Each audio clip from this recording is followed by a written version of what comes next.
આજે 23 ડિસેમ્બર એટલે કે રાષ્ટ્રીય ખેડૂત દિવસ।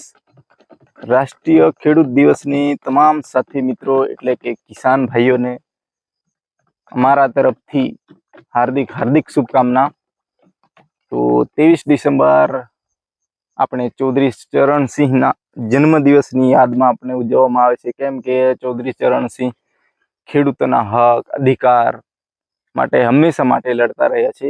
એટલે એમના જન્મદિવસને યાદગાર બનાવવા માટે આપણે રાષ્ટ્રીય ખેડૂત દિવસ તરીકે ઉજવીએ છીએ। અને અત્યારે તો હાલ આપણે ખેતર છીએ, તો ખેતરમાં આપણા પપ્પા છે ને ફાધર શું કરી રહ્યા છે? દવા છાંટે।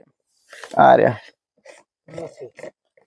શું કરવા મૂકેમાં દવા છાંટો। કણમાંથી મણ પેદા કરવાનું કામ ફક્ત કિસાન ભાઈઓ જ કરી શકે, બાકી કોઈનું કામ નથી। એટલે પોતાનું પેટ ભરવું કે દુનિયાનું પેટ ભરવું એ કિસાન જ કરે, બાકી તો જય જવાન જય કિસાન।